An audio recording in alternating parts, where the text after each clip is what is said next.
हरिः ॐ गणानां त्वा गणपतिगुं हवामहे प्रियाणां त्वा प्रियपतिगुं हवामहे निधीनां त्वा निधिपतिगुं हवामहे वशो मम जानि गर्भधमा त्वमजासि गर्भधम् गायत्री दृष्टुजगत्यानुष्टुपङ्क्त्या सह बृहत्कृष्णिः ककुप्सोचिभिः संयन्तु त्वा द्विपदाजाश्चतुःपदास्त्रिपदाजाश्च खट्पदाः विच्छन्दाजाश्च सच्छन्दाः शोचिभिः संयन्तु त्वा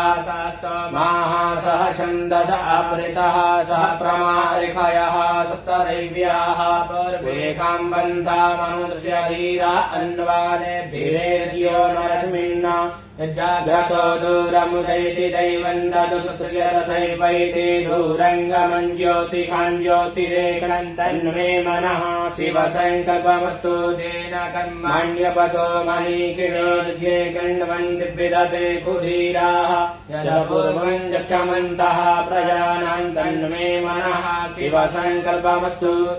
यत्प्रज्ञानमुतचेतो धृतिश्चर्योऽपिरन्तरमृतं प्रजासु युष्मान्नरिते किञ्चन कर्म प्रियसे तन्मे मनः शिवसङ्कल्पमस्तु जेनेदं भूतं भुवनं भविष्यत्परिगृहीतममृतेन सर्वम् येन जिष्टायते सुप्तहोता तन्मे मनः शिवसङ्कल्पमस्तु तस्मिन्द्रिकः सामनलो भूमिस्मिन् प्रतिष्ठिता रथनाभाविवाराः यस्मिंश्चित्तगुं सर्वमोदं प्रजानां तन्मे मनः शिवसङ्कल्पमस्तु सुखारतिर्स्वानि वजन्मन्व्यान्ने नीयतेभिः सुभिर्वाजिह इव प्रतिष्ठं जडजिरञ्जविष्टं तन्मे मनः शिवसङ्कल्पमस्तु हरिः ॐ सहस्रशीरेखा पुरुषः सहस्राक्षः सहस्रपादः सभूमिग्ं सर्वादशकृतवात्यतिष्ठदशाङ्गुलं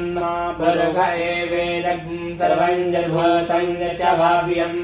उपामृतुष्ये सानो जरन्नेनातिरोहति एतावानस्य महिमा दोज्यायंश्च पुरुषः पादोऽस्य विश्वाभूतानि त्रिपादस्यामृतन्ति त्रिपादोर्ध्व उदय पुरुषः पादोऽस्येह भवत्पुनः ततोऽभ्युग्वन् विक्रामत्सासनानसमे अभिततोऽविराट जायत विराजो अधिपुरुषः स जातो अद्यर्च्य तपश्चाद्भूमिमथो पुरः तस्माद्यन्यात् सर्वहूतः सम्भृतं बृहदाद्यं पशोस्तां श्रेर्वायव्यानारण्याग्राम्याश्च ये तस्माद्यन्यात् सर्वहूतरिचः सामानि